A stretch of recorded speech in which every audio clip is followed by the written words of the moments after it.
Boa noite, meus irmãos. Boa noite, Enir. Boa noite, Tudo Patrícia. bem? Boa noite a todos. Está tudo bem. Que bom. Estamos aqui neste domingo maravilhoso, dia 19 de maio de 2024, com a nossa querida Enir.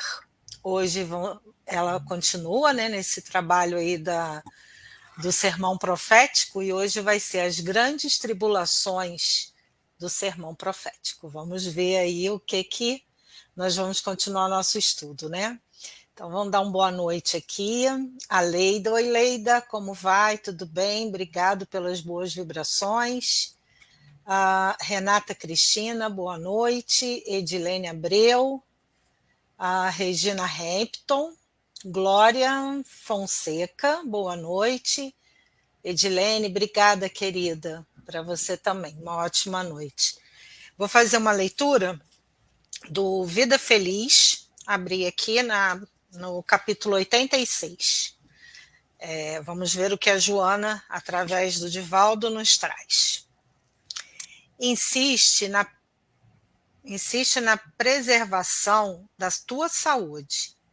Muitas enfermidades têm origem no temperamento desajustado, nas emoções em desalinho, em influências espirituais negativas.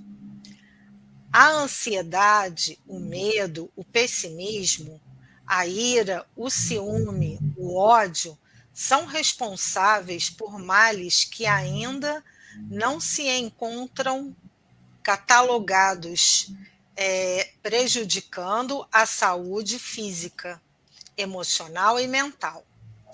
Esforça-te por permanecer em paz, cultivando os pensamentos bons, que te proporcionarão inestimáveis benefícios.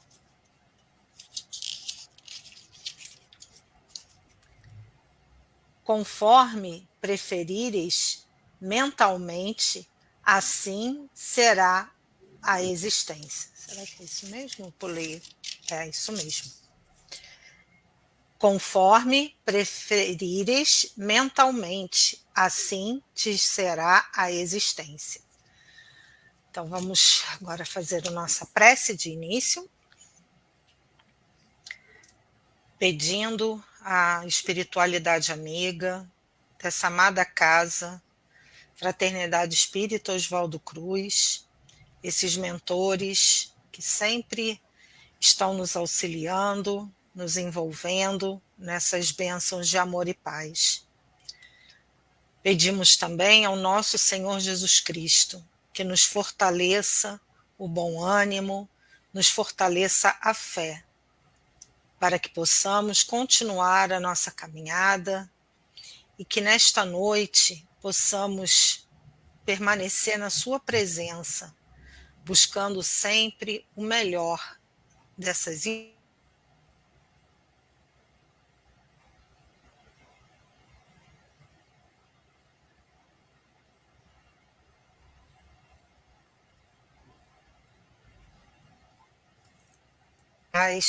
os ensinamentos de nosso Senhor Jesus Cristo. Que neste momento a espiritualidade amiga possa envolver a Enir com os seus estudos e envolver a todos nós que estamos aqui reunidos neste pensamento de amor, prosperidade e paz. E que as melhores vibrações dessa noite possam chegar até os nossos queridos irmãos do Rio Grande do Sul, que estão passando por esses momentos nessa catástrofe. Que tu possa, Mestre Jesus, envolver a cada um deles, levando força, coragem, para que eles continuem essa luta diária de sobrevivência. Obrigada, fique conosco hoje e todo sempre. Que assim seja. Assim seja. Enir, palavra é sua. Ok, obrigada. Boa noite àqueles que foram chegando. Gente, boa noite a todos. É uma alegria estarmos aqui essa noite reunidos para a gente falar sobre o nosso modelo e guia, sobre o Mestre Jesus. eu escolhi essa noite, até vou pedir a Patrícia quando ela puder. Isso, ela já colocou. Eu trouxe todo com slides para facilitar o nosso entendimento, porque hoje a parte que nos cabe comentar sobre o sermão profético, existem algumas passagens que são, assim, alguns versículos que são de difíceis entendimentos. Então, assim, para a gente facilitar, tornar a linguagem mais coloquial possível, eu trouxe o slide para facilitar, porque visualizando facilita, e facilita o falar, facilita o compreender, facilita o assimilar. A gente está dando seguimento a esse sermão profético porque ele é de suma importância, principalmente nessa fase que nós estamos vivendo, que é uma fase que nós denominamos de uma fase de transição planetária. Jesus profetizou muitas coisas que aconteceriam logo depois da sua partida aqui dessa dimensão material. Então, muitas coisas aconteceriam pela nossa escolha, pela escolha que nós fizemos em relação a Jesus, em relação às leis de Deus e tudo mais. Então, são consequências e não significam que as profecias elas foram proferidas para elas serem verdadeiramente, para elas verdadeiramente acontecerem. Muito pelo contrário. Todas as profecias, inclusive, incluindo essa de nosso Senhor Jesus Cristo, ela tem por finalidade alertar a todos nós para que nós possamos evitar esses acontecimentos ou pelo menos minimizar as consequências das nossas escolhas, das nossas atitudes como um todo, porque eu estou falando que não é só as nossas atitudes pessoais, mas as nossas atitudes relacionadas à nossa vida em coletividade. E é importante a gente lembrar que a gente vive dentro de uma coletividade. Nós somos brasileiros, vivemos no Brasil, na América do Sul. Porém, a gente não está isolado da Europa, da Austrália, a gente não está isolado de outros países. Nós vivemos como uma grande comunidade. As nossas escolhas aqui, quando nós fazemos, elas vão repercutir não só na nossa vida, mas em toda uma coletividade, em toda uma humanidade. E é isso que a gente precisa entender, porque a gente tem uma impressão de que o que a gente faz fica circunscrito a nós mesmos, mas não. Muitas das nossas ações, elas têm repercussões na coletividade. Por exemplo, a escolha que a gente faz de viver uma vida mais natural, de ser menos consumista, isso tem uma repercussão a nível de humanidade. Se eu consumo menos, eu desgasto menos esse planeta e, por conseguinte, nós vamos ter uma ambiência muito melhor para viver. O que nós estamos vivendo hoje, essas grandes catástrofes, como a gente está vendo, inclusive agora que aconteceu no nosso país, no Sul, é decorrência das nossas atitudes, sem sombra de dúvida. Jamais a gente pode culpar Deus das coisas que são nossas, verdadeiramente nossas, porque o mal é de origem humana, é de origem nossa e não divina. Então a gente precisa agora, nós que estamos ingressando, estamos nesse processo de transição, de transformação de um planeta de provas e expiações para regeneração, começarmos a refletir sobre as nossas escolhas, sobre o nosso comportamento, sobre as nossas decisões, porque as nossas escolhas e as nossas decisões muitas vezes poderão influenciar em todo um planeta. É preciso que a gente crie esse senso de responsabilidade na nossa vida. É de suma importância. Não adianta a gente querer um planeta regenerado vivendo ainda com os mesmos comportamentos do homem velho, um homem destruidor, muitas vezes bélico, ou muitas vezes também muito astuto. Então, a gente precisa mudar esse comportamento, procurarmos a viver dentro das leis de Deus para nós merecermos ingressar no mundo de regeneração. Esse sermão profético, como vocês estão vendo aí no slide, ele vai falar da transição planetária, desse mundo que nós vamos deixar para trás, porque ainda estamos vivendo ele, nós não estamos ainda no mundo de provas e expiações, mas vamos deixar para trás esse mundo de provas e expiações e vamos viver nesse mundo de regeneração, que é uma nova fase. Mas entenda, a passagem de uma categoria de mundo de provas e expiações para regeneração, ele está diretamente relacionado à mudança de comportamento dos seus indivíduos. Ou seja, o mundo ele sobe na escala evolutiva, ele deixa de ser provas e expiações, por exemplo, e vai passar a ser regeneração, não porque Deus virou uma chave, mas sim porque a sua comunidade, os espíritos que habitam esse globo, essa esfera, esse planeta chamado Terra, por exemplo, eles começam a mudar o seu comportamento, começam a sair, a deixar para trás aquele homem velho, violento e astuto, e começam a viver dentro das leis de Deus. E é isso que faz com que um planeta ele vai subir na escala de evolução. Então é isso que a gente precisa entender. O sermão profético, como eu disse para vocês, ele foi preferido por nosso Senhor Jesus Cristo. Nosso Senhor Jesus Cristo, como a gente já falou em outras palestras referentes ao sermão profético, a gente tem que entender que ele é um espírito puro. Aliás, ele é um desdobramento do espírito puro, ele é um espírito crístico. Portanto, nosso Senhor Jesus Cristo, ele não carrega nenhuma paixão humana, nenhum vício humano, absolutamente nada. Tudo isso nele já está superado, ele já superou tudo isso na vida dele. Então, quando a gente fala de Jesus, a gente fala de um espírito muito evoluído, que está muito além das nossas paixões, muito além dos nossos vícios. Ele não sofre mais nenhum tipo de influência da matéria. Nós sofremos muita influência da matéria. É muito diferente de Jesus. Então, precisa entender que esse Jesus que nós estamos falando aqui, é esse Jesus que fala a doutrina dos espíritos.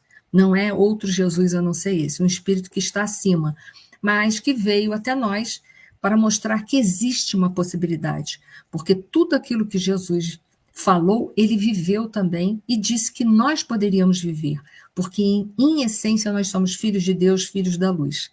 Então nós temos essa capacidade de mudar, de transformarmos. Nós sabemos que hoje a grande maioria de nós, que estamos aqui encarnados, nós somos espíritos imperfeitos, mas que na escala da evolução dos espíritos, como está lá retratado a partir da questão número 100 do Livro dos Espíritos, nós sabemos que nós podemos continuar a nossa evolução, chegarmos a espíritos bons, chegarmos a espíritos puros e até mesmo a espíritos crísticos, mas isso depende da gente. Depende da gente abandonar os nossos vícios, trabalhar as nossas sombras, levar luz nessas sombras, luarizar elas, para que a gente possa sair desses ciclos reencarnatórios de dor e cada vez mais evoluir no sentido e na direção de um espírito puro, de um espírito crístico. Então é esse Jesus que a doutrina dos espíritos fala, é esse Jesus que a gente tem que entender. Não um Jesus que tem ainda paixões humanas. Esse Jesus não existe na doutrina dos espíritos. Então vamos seguir. O sermão profético foi proferido no Monte das Oliveiras, que a gente já falou que as regiões geográficas são símbolos também que nós precisamos levar em conta no nosso processo de reflexão e de entendimento das passagens de nosso Senhor Jesus Cristo. Quando ele fala de monte, ele fala de algo que está acima. Então, ele nos remete a um sentido, a uma direção de verticalizar. Verticalizar o quê? Verticalizar o quê em nós? As nossas emoções, que em geral estão muito na horizontal da vida. Então, nós precisamos verticalizar as nossas emoções. E é claro que agora, para subir até o Monte das Oliveiras, nós vamos precisar de um minuto antes, de uns ensinamentos que foram proferidos por Jesus minutos antes, que foi o Sermão da Montanha, que é um sermão que traz um código de conduta ética, de conduta moral, totalmente embasado nas leis de Deus, que nós vamos precisar para subir ao Monte das Oliveiras, porque o monte é das oliveiras. Para extrair o melhor das oliveiras, as oliveiras produzem azeitona. A azeitona, para produzir o seu melhor, a sua essência, que é o azeite, ela precisa ser macerada, sofrer o processo da maceração.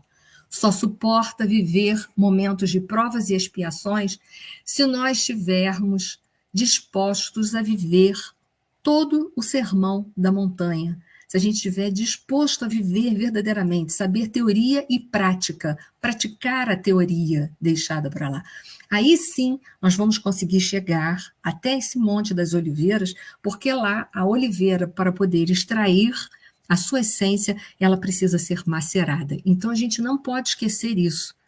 Para suportar este processo de maceração, que chama-se Provas e Expiações. É preciso ter uma bússola, é preciso ter valores internos, e essa bússola, esse valor interno, nós vamos extrair no Sermão da Montanha. Então é importante a gente compreender isso. Vamos lá, essa é a estrutura do sermão profético, tanto pelo Testamento, o Novo Testamento do Haroldo Dutra, ou da Bíblia de Jerusalém. Nós estamos seguindo a Bíblia de Jerusalém. Então, nós estamos aqui, no terceiro momento desse sermão profético, que é grande e é cheio, repleto de reflexões, de conhecimentos, de informações de suma importância para formar o nosso processo evolutivo, para dar estrutura e base às nossas mudanças, ao nosso processo de evolução na vertical. Então, ele tem uma série de ensinamentos de suma importância para todos nós. E o que nos cabe hoje são esses versículos de 15 a 25, Mateus 24, 15 e 25. Eu vou ler, ele é complexo em algum momento, mas nós vamos desmistificar a complexidade. E vocês vão ver que eu estou trazendo o tempo todo referência para ajudar a gente a dar um embasamento mais seguro possível. Diz lá a passagem. Quando, pois, virdes que a abominação da desolação de que falou o profeta Daniel está no lugar santo, quem lê, que entenda. Então, os que estiverem na Judéia, que fujam para os montes. E quem estiver sobre o telhado, não desça a tirar alguma coisa de sua casa. E quem estiver no campo, não volte atrás a buscar as suas vestes. Mas ai das grávidas e das que amamentam naqueles dias. E orai para que a vossa fuga não aconteça no inverno nem no sábado, porque haverá então grande aflição, como nunca houve desde o princípio do mundo até agora, nem tampouco haverá jamais. E se aqueles dias não fossem abreviados, nenhuma carne se salvaria, mas por causa dos escolhidos serão abreviados aqueles dias. Então, se alguém vos disser, eis que o Cristo está aqui ou ali, não lhe deis crédito, porque surgirão falsos cristos e falsos profetas, e farão tão grandes sinais e prodígios que, se possível fora, enganariam até os escolhidos. Eis que eu vos tenho predito. Muito bem, que coisa complicada, não é verdade? É uma coisa muito estranha. Essa passagem é cheia de coisas, parece que a gente não vai entender isso aqui nunca. Antes da gente mergulhar nas passagens, a gente não pode esquecer que o sermão profético, a gente pode dividir ele em blocos, pelo menos em dois grandes blocos, um período de sofrimento e um período de libertação e de paz. Nós ainda estamos naquele bloco dos sofrimentos, ainda não chegamos no bloco da libertação, da paz, a que Jesus tanto também vai falar sobre ele. Então, nós ainda estamos mergulhados no bloco dos sofrimentos. E é importante a gente entender, como nos diz Emmanuel, a dor há de vir realizar a obra que não foi possível ao amor edificar por si só. Então, que nós tenhamos nesse período muita sabedoria para tentar fazer a escolha do amor daqui para frente. Daqui para frente que nós possamos escolher a convivência, o comportamento, o agir dentro da lei do amor, o mais que nós dermos conta, para que nós possamos ser aliviados desse período de sofrimento. Então, vamos lá.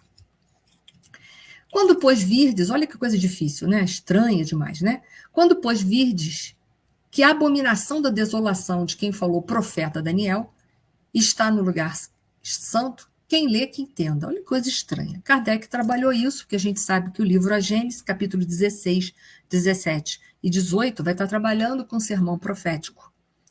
Então, é claro que Kardec vai fazer uma colocação, ele vai dizer que essa frase, abominação da desolação, ela carece do sentido. E se a gente for buscar outras traduções, a gente vai ver que tem muito mais sentido, né? A gente vê que a abominação, sim, ela causa desolação.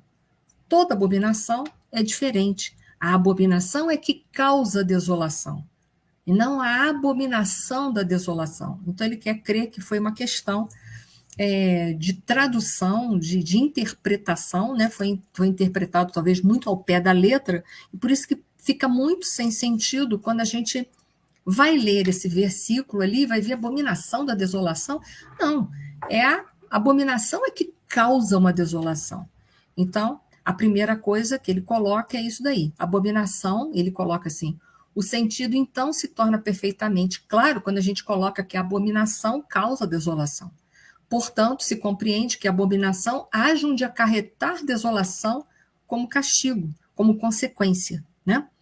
Então, aquilo que a gente faz sem uma reflexão pode gerar, sem sombra de dúvida na nossa vida, em grande processo de desolação e de dor. Tudo aquilo que a gente faz sem uma reflexão com relação às causas, o que pode causar a mim mesmo, o que pode causar ao meu próximo, o que pode causar a coletividade, com certeza pode me trazer grandes processos de dor no futuro. Então, quando a abominação de Jesus se instalar no lugar santo, também a desolação para aí virá, e isso constituirá um sinal de que estão próximos os tempos. Então, quando vier o período de dor na nossa vida, ou quando vem um período de dor na nossa vida, é porque isso é uma consequência de atos. Atos ou de vidas passadas, vamos setorizar para a gente, ou atos de uma vida presente. Então, quando existe um grande período de dor na nossa vida, que nós possamos compreender que essa dor se instalou ali, ela é uma consequência de um comportamento passado ou de um comportamento do presente nosso. Ela não caiu ali como um castigo divino, porque Deus não castiga ninguém. Deus é misericordioso, justo, bom. Então, se a dor está inserida ali na nossa vida, ela tem uma causa. E essa causa é sempre do homem. E como a gente pode também ver no livro A Gênesis, se não me falha a memória, talvez capítulo 2, onde vai falar do mal, a gente sabe que o mal é sempre de origem humana. E quando a gente não consegue encontrar nessa vida uma causa para aquele mal que nós estamos vivendo, a gente pode ter certeza que ele está numa origem passada. Mas nunca é de ordem divina. Deus não amaldiçoa ninguém, ele não coloca a dor na vida de ninguém. Nós semeamos e nós colhemos. Então, primeiro entendimento vai sendo feito. O que é a abominação da desolação? Se a gente não avaliar um pouco o texto e o contexto, né, a questão do profeta Daniel, que foi um dos profetas que foi enviado para o povo judeu, e não podemos esquecer, como nos diz Emmanuel no livro A Caminho da Luz, Jesus enviou muitos missionários, muitos profetas para essa nação, para esse povo, para alertá-los, para ajudá-los. Eles tinham a missão de levar a ideia, a evolução do pensamento religioso, a concepção de um Deus único para toda a humanidade, mas eles se fecham sobre si próprios, devido ao grande orgulho que esse povo tem, esses espíritos possuem, e não fazem isso. Então, a gente vai ver que, em dado momento, vou até ler ali, contextualizando bem, né? Estudiosos geralmente concordam que a primeira referência dessa profecia é ao rei da Seleucida, Antíoco Epifânio IV, um vassalo de Roma, que governou a Palestina entre 175 a 64 anos antes de Cristo. Antíoco tratou Israel com tanta violência e desprezo que se rebelaram contra ele. Quando o rei tentou reprimir a rebelião, suas forças entraram no templo, as forças do Antíoco, né? Pararam os sacrifícios regulares que se faziam nos templos de Jerusalém e montaram ali, no templo de Jerusalém, dentro do templo de Jerusalém, um altar para Zeus e aparentemente ofereceram suínos como sacrifício. Isso foi um horror, foi um sofrimento para os judeus, porque aquilo ali era justamente uma abominação, porque era uma idolatria, significava para aquele povo uma idolatria, e trouxe muita desolação, porque contaminou, segundo as concepções dos judeus, segundo as suas crenças, contaminou o lugar santo no coração de Israel. Este ato foi uma abominação da desolação, uma abominação causando uma desolação.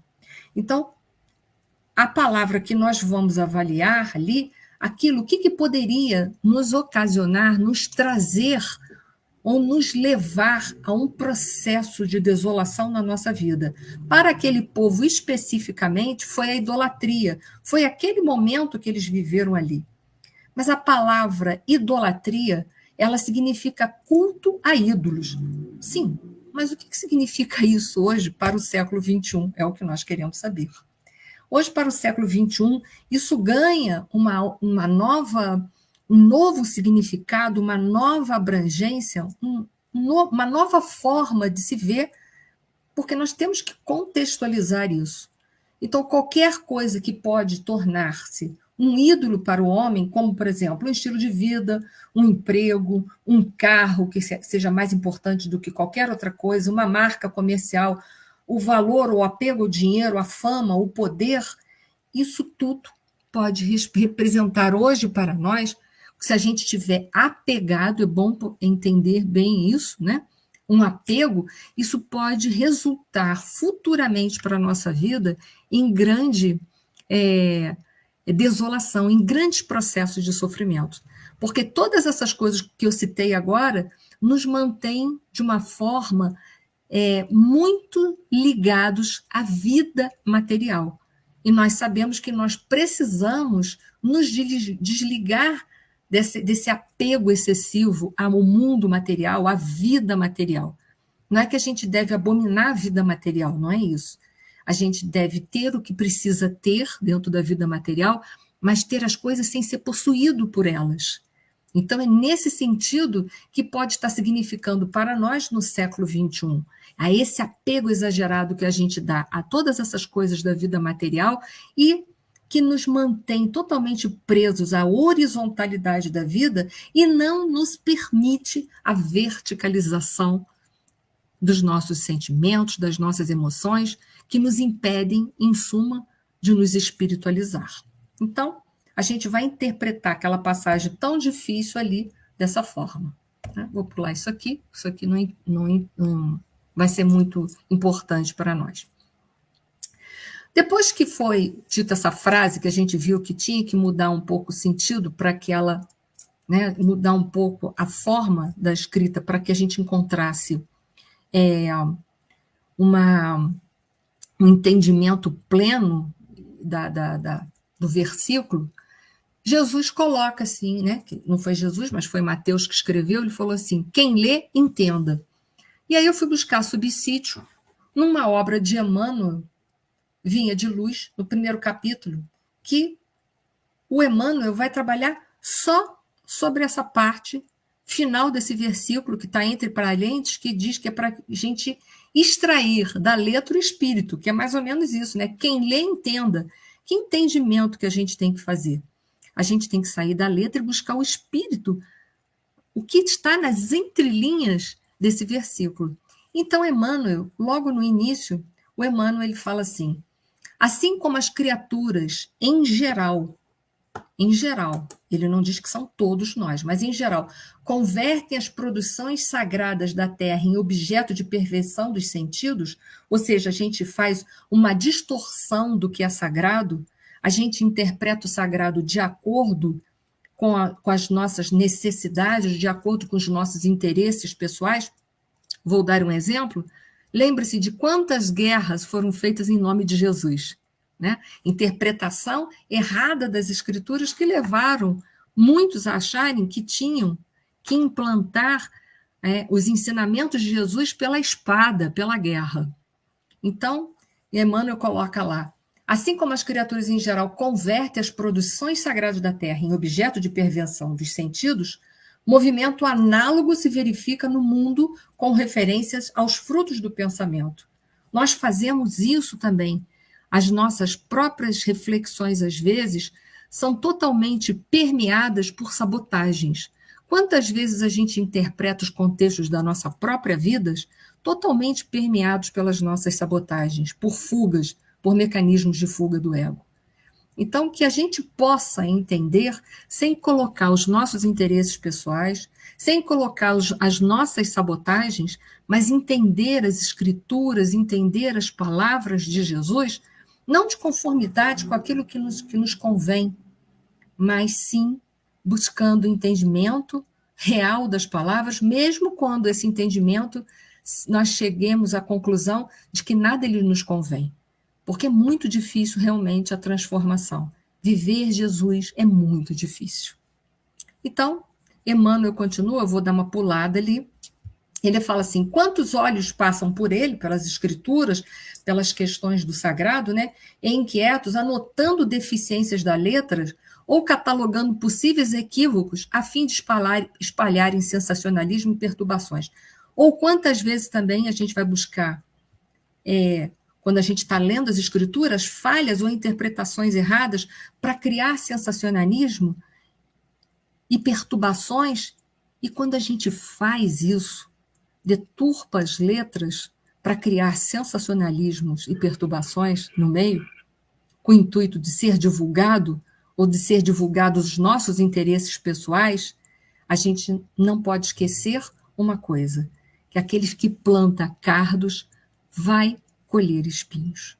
Então, quantas vezes a gente fez assim as escrituras? A gente interpretou do nosso modo ou criou sensacionalismo para distrair-nos, nos afastar da verdade, mas, por conseguinte, a gente também está distraindo uma multidão e afastando da multidão a verdade. Então, quantas vezes as nossas más interpretações, né, levadas ao ponto do sensacionalismo e da perturbação, a gente acaba provocando nisso um distanciamento da realidade e levando as massas a esse distanciamento da realidade também. Então, ele nos chama a atenção. E isso aí eu quero que a gente pare para pensar hoje muito sobre isso, né? E ele continua, finalmente, ele coloca assim: o problema do discípulo do Evangelho não é o de ler para alcançar novidades emotivas ou conhecer a Escritura para transformá-la em arena de esgrima intelectual, mas o de ler para entender a Deus, cumprindo-lhe a divina vontade. Ou seja, nós devemos ler as palavras das Escrituras, ler o Novo Testamento, conhecer a vida de Jesus, conhecer os seus ensinamentos, não para degladiarmos na sociedade, mas para nos transformar numa pessoa melhor. Então, quem lê, entenda. Quem lê, extraia daquilo que leu, tirar da palavra, da letra, o espírito para a nossa evolução. Eu vou pular isso aqui também, porque a gente está meio que na hora, né? Então, vamos lá. Então, os que tiverem na Judéia, continua, que fujam para os montes. Então, eu também fui buscar recurso para a gente entender, poxa, mas quem está na Judéia fuja para os montes? Como assim? Na Judéia, a gente sabe, contextualizando, na Judéia se encontra Jerusalém, que é uma cidade santa. Então, Emmanuel nos alerta para o caminho a tomar diante da dor. Né? Porque se Jerusalém representa, na Judéia, nós temos Jerusalém, e é em Jerusalém que estava o templo dos judeus, e essa cidade, a palavra Jerusalém, ela tem como tradição a cidade santa. O que Jesus poderia estar querendo dizer é que quem estiver na Judéia, que fuja para os montes.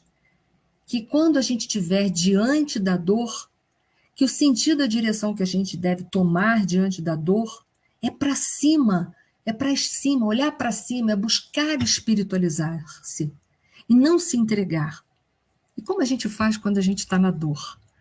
O caminho certo a tomar diante da dor é aceitação, porque se a dor está ali nos visitando, a gente já viu que a causa é nossa, e resignação, dar um novo sentido, uma direção para aquela dor, ou seja, converter a dor em sabedoria, em ensinamento, em bússola, no sentido e na direção do para cima, do espiritualizar-se, do verticalizar.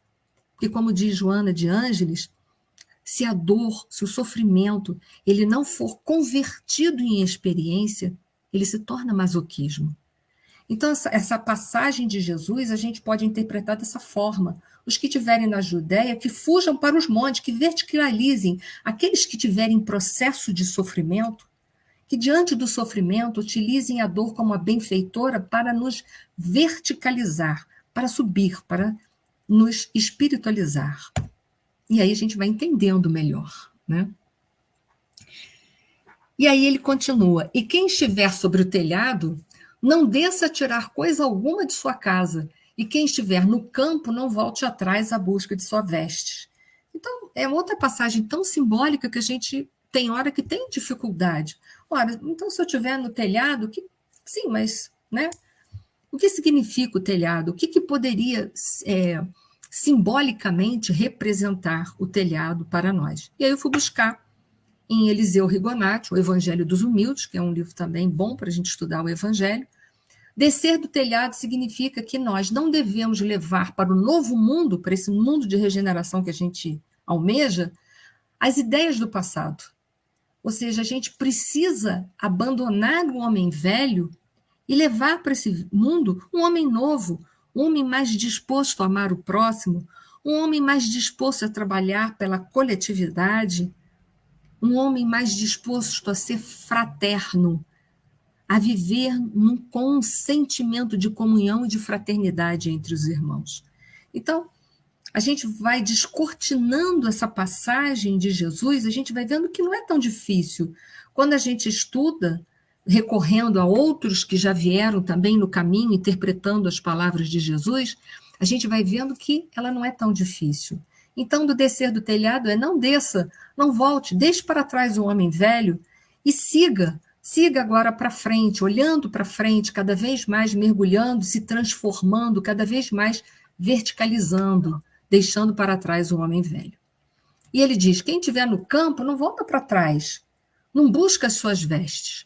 E Eliseu Rigonati vai nos ajudar também, não voltar do campo para buscar a túnica, significa que nós devemos ser vigilantes diante desse período de dor que a gente estiver vivendo, né?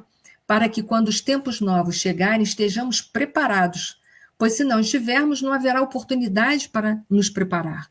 Então, quem estiver nos campos, não volta para trás, não volta para buscar veste nenhuma, se desapega, se prepara, cada vez mais se espiritualiza, veja o que você precisa se desapegar, o que está te atrelando aos ciclos reencarnatórios de dor. É alguém que você não consegue perdoar, compreender e seguir? Pode ser. Pode estar na pessoa de um filho difícil, de um irmão difícil, de um amigo difícil que deixou de ser amigo nosso. Então não olhe para trás, se desapegue do rancor, da mágoa, do ressentimento, siga para frente, não volte a viver daquela forma, não se vista de novo de orgulho, de egoísmo, largue para trás, siga agora como um novo homem disposto a amar, a compreender, a perdoar, para que possamos nós merecer o mundo de regeneração e também sair dos ciclos reencarnatórios de dor. Então não olha para trás, siga para frente, aquilo que te fez o mal, fez, mas a oportunidade, a gente quantas vezes errou também com alguém, está esperando que a pessoa nos dê uma nova oportunidade.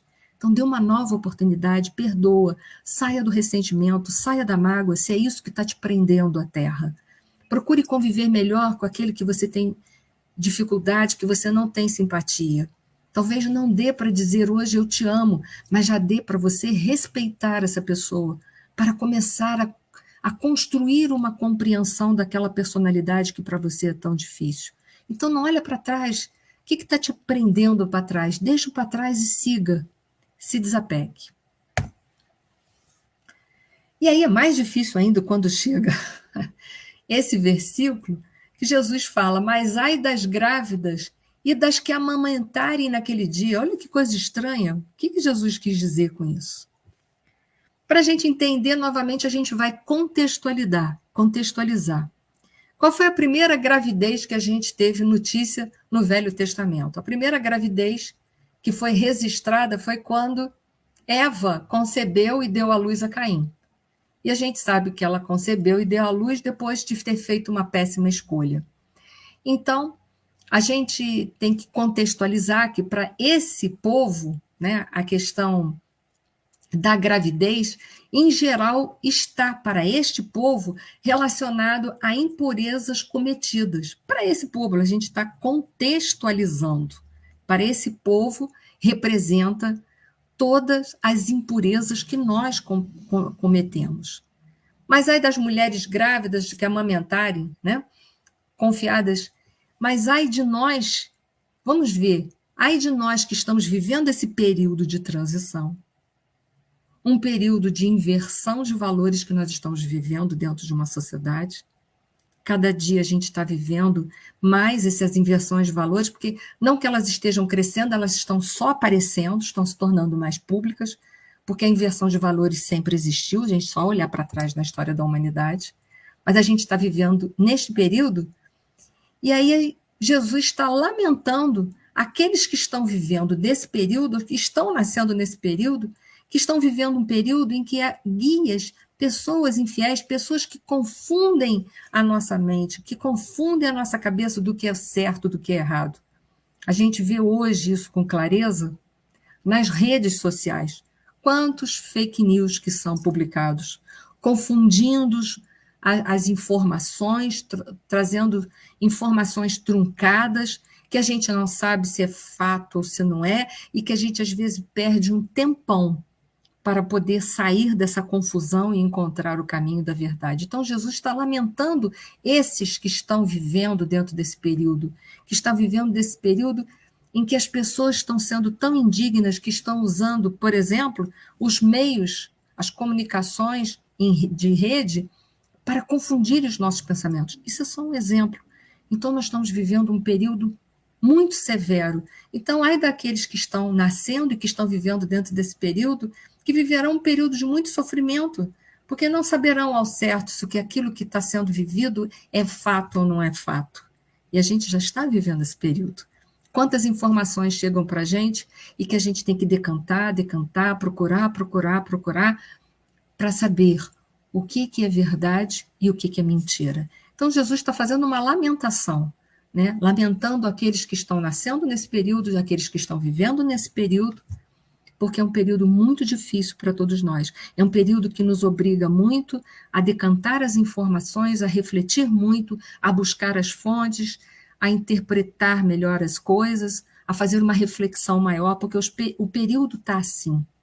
E o próprio Kardec, quando ele fala lá no livro A Gênese sobre esse período de transição planetária, ele fala que as maiores lutas, os maiores sofrimentos não virão propriamente dos cataclismos que sempre existiram, né, dos cataclismos materiais que sempre existiram, das intempéries da natureza, mas serão as guerras que nós travaremos ideologicamente, de ideologias. E é o que a gente hoje está vivendo.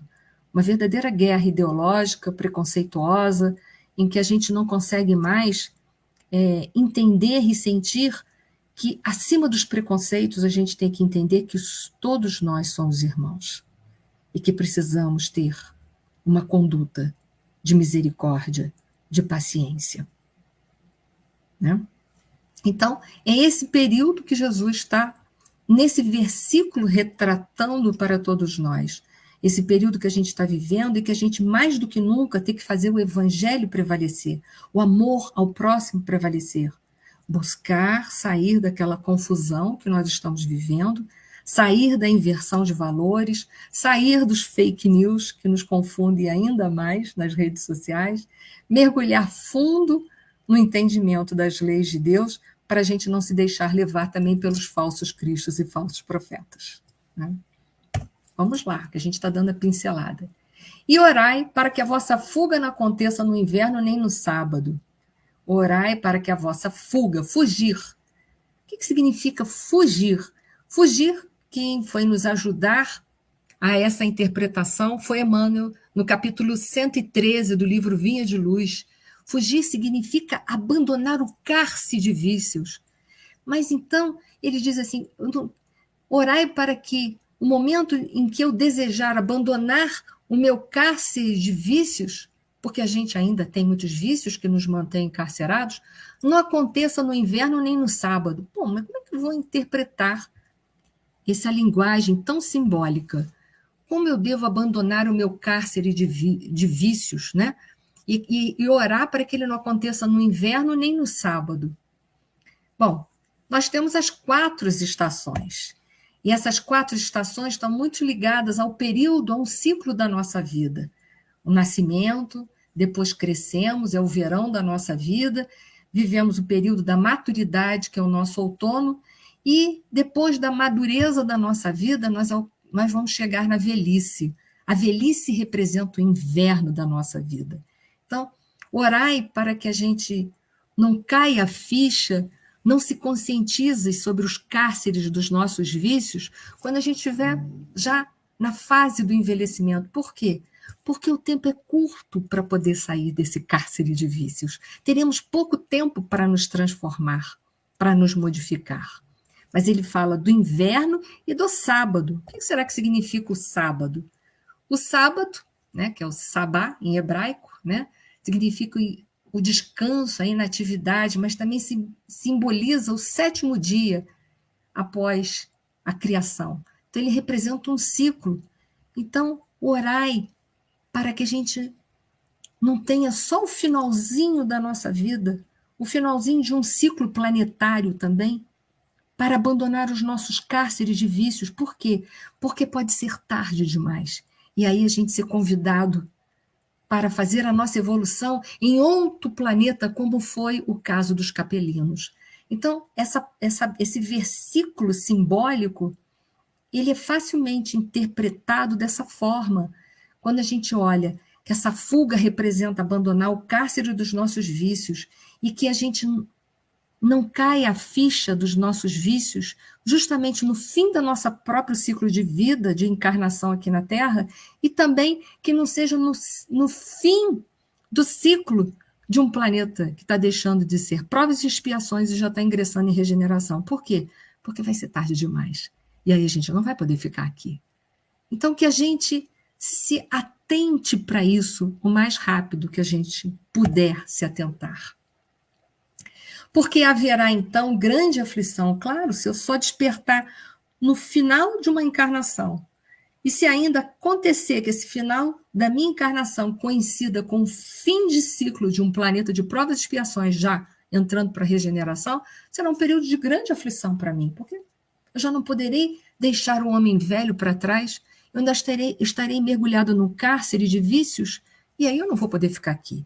Porque haverá, então, grande aflição, como nunca houve desde o princípio do mundo até agora, nem tampouco há de haver.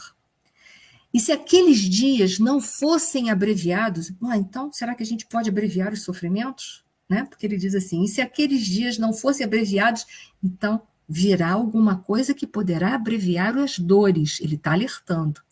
E se aqueles dias não fossem abreviados, nenhuma carne se salvaria, mas por causa dos escolhidos serão abreviados aqueles. Quem serão os escolhidos? Aqueles que se predisporem a dar a sua vida pelos outros, que serão os trabalhadores do Cristo. Esses ajudarão a todos nós a amenizarem as nossas fases de dor. E a gente sabe que vai reencarnar, porque a gente já viu em outra palestra que a gente fez do Sermão do Profético, reencarnarão muitos espíritos, muitos trabalhadores do Cristo para nos ajudar a alavancar, mas muitos que aqui também estarão, poderão ser os trabalhadores do Cristo que ajudarão a amenizar essas fases de dor desse período de transição planetária. Que a gente sabe que toda fase da nossa vida que termina, essa fase para terminar e começar outra, é um período de dor. E essa fase de transição de provas e expiações para regeneração, como nos diz Jesus, também será um período de dor. Então, ele deixa para a gente um consolo, olha só, e se aqueles dias não fossem abreviados, então verá ao nosso encontro muitos espíritos que nos ajudarão no processo de transformação, de deixar para trás aquele homem velho e construir um homem novo. Então, veja bem, se Jesus profetizou um período de dor, mas ele também profetiza que ele enviará, sem sombra de dúvida, trabalhadores seus para nos ajudar nesse processo, para que nós todos tenhamos condições de ficar aqui. Só não vai ficar aquele que não tiver olhos de ver e ouvidos para ouvir. Aqueles que não se sensibilizarem pelo amor e se deixar arrastar pelo orgulho e pelo egoísmo. E é interessante, a gente fez uma correlação desse período de dor que a gente vai viver nessa fase de transição planetária, que a gente já está vivendo, com uma pergunta muito vanguardista do Livro dos Espíritos, que é a questão 916, que Kardec pergunta no século XIX, ele pergunta assim, longe de diminuir, o egoísmo cresce com a civilização, que até parece o excita e mantém. Como poderá a causa destruir o efeito? Kardec fez essa pergunta no século XIX, em 1857. Parece que essa pergunta foi feita hoje, no século XXI. Mas olha a resposta para nosso entendimento e para a nossa transformação interior. Resposta dos espíritos. Quanto maior é o mal, mais hediondo se torna. Era preciso que o egoísmo produzisse muito mal para que compreensível se fizesse a necessidade de extirpá-lo.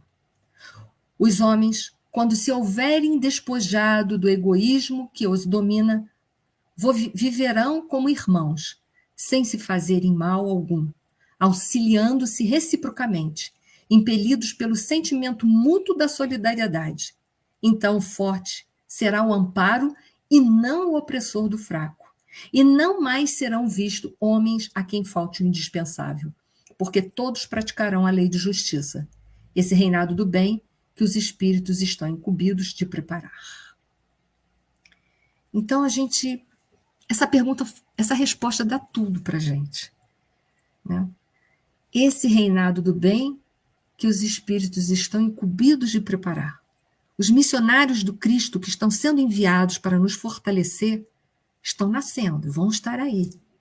Mas cabe a nós nos despojarmos do nosso orgulho e egoísmo, que são as chagas da humanidade, que é o que mantém as misérias sociais e humanas e materiais e espirituais vivas nesse planeta. São eles que alimentam, é o orgulho e o egoísmo que alimentam as misérias físicas e espirituais desse planeta. Então, quando nós formos capazes de domar isso dentro de nós, nós teremos o que essa resposta da questão 916 nos ofereceu essa noite. E para finalizar, Jesus termina assim no versículo 23, 24 e 25 dessa etapa que nos coube essa noite. Então, se alguém vos disser, eis que o Cristo está aqui ou ali, não lhes dei crédito. Primeiro, vá refletir se aquele que está ali em nome do Cristo, é em nome do Cristo mesmo que ele está. Porque em nome do Cristo é aquele que vai viver na coletividade, que vai amar o próximo, que vai compreender, que vai lutar para que o melhor do humano possa surgir. Então, que a gente reflita. Porque surgirão falsos cristos e falsos profetas, e farão tão grandes sinais e prodígios. Cuidado, gente. Fenômenos mediúnicos não simbolizam e nem significam que aquele que o produz, ou o médium que o produz, que ele seja evoluído. A faculdade mediúnica é dada para que os espíritos possam evoluir. A grande maioria dos médiuns que estão aqui reencarnados estão por provas e expiações. As suas mediunidades são de provas e expiações. Então, não é porque um médium promove um grande prodígio, um grande fenômeno mediúnico que ele é evoluído, nem significa que ele seja moralizado. Isso está lá no livro dos médiuns. Então, mesmo aqueles que promovem grandes sinais e prodígios, continua a passagem que Jesus deixou, porque surgirão falsos cristos e falsos profetas, e que farão tão grandes sinais e prodígios que, se possível fora, enganariam até os escolhidos. Novamente, Jesus chama atenção, alerta, cuidado. Não significa que mediunidade ostensiva seja sinônimo de evolução espiritual. Analisem aquilo que vocês estão vendo. Não se deixem levar pelos fenômenos. Vá buscar o fundo. Se não há um fundo moral, não há de que dar valor e crédito àquele fenômeno mediúnico. E ele termina. Eis que eu vou-lo tenho predito. Então, Jesus previu todas essas coisas. Esses slides finais, como a gente não vai ter tempo, eu vou deixar só aqui uns minutos para a gente entender, mas essa passagem de Emmanuel, agora ainda tem uns 5 minutinhos, eu vou usar ela. No livro A Caminho da Luz de Emmanuel, o Emmanuel diz assim, muita vez o palco das civilizações foi modificado, sofrendo profundas renovações nos seus cenários, mas os atores são os mesmos, caminhando nas lutas purificadoras para a perfeição daquele que é a luz do princípio. Então, o palco foi modificado, mas os artistas que somos nós somos os mesmos. Vamos olhar a história da humanidade para trás, vemos o que nós fizemos. E vamos aproveitar a história para não repetir a história hoje, no presente. Nós já erramos muito, mas se olharmos para trás, a história da humanidade é a nossa história, nós é que escrevemos elas. Os erros que foram cometidos no passado, a nível religioso, a nível político, em todos os âmbitos da sociedade, fomos nós que cometemos em coletividade. Mas hoje nós não precisamos cometer os mesmos erros. Mas para isso a gente tem que refletir para não cometer os mesmos erros. Porque os artistas são os mesmos. Nós somos os mesmos. Só o palco que se modificou. Mas somos nós que estamos aqui hoje no futuro. Nós vivemos no passado, construímos aquela história, mas nós podemos construir uma nova história para o nosso planeta Terra.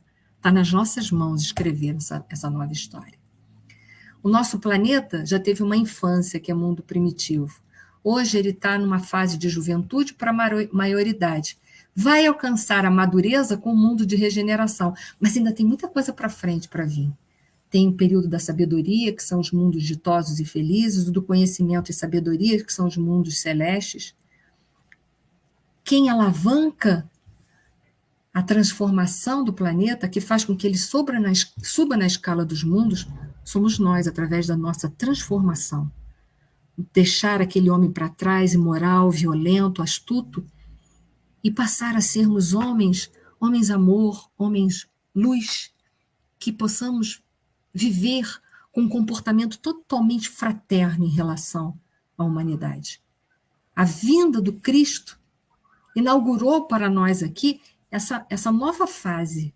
A vinda do Cristo trouxe para nós uma série de conhecimentos para que nós pudéssemos nos transformar. Nós ainda citamos essa noite o Sermão da Montanha, que tem um código de conduta moral para todos nós, né? Mas nós, o que nós fizemos com os ensinamentos de Jesus, como disse Emmanuel? Nós transformamos, nós adulteramos muito dos seus ensinamentos para que os nossos interesses pessoais pudessem prevalecer, para que o nosso orgulho e egoísmo pudesse imperar. É hora de nós trabalharmos isso, vivermos em essência, refletirmos os ensinamentos de Jesus, porque foi ele que nos foi oferecido como modelo e guia.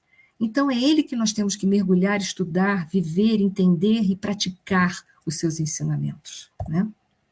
Sairmos, deixarmos de ser esse homem regido pela força e astúcia e vivermos um período de retidão. Aí sim, seremos um só rebanho e um só pastor. Mas para que isso aconteça, esse um só rebanho, um só pastor seja implantado na terra, vai haver o período da separação do joio e do trigo. E eu espero que nós sejamos trigo e não joio. Que nós, se somos nesse momento joio, que possamos nos transformar, todos nós, em trigo, para podermos ficar aqui, nesse planeta lindo e maravilhoso. Então, essa mensagem dessa noite, espero que tenha sido útil para todos vocês e que a paz de Jesus envolva os nossos corações, os nossos lares e possa dirigir as nossas emoções e ajudar a verticalizar os nossos sentimentos. Muito obrigada a todos.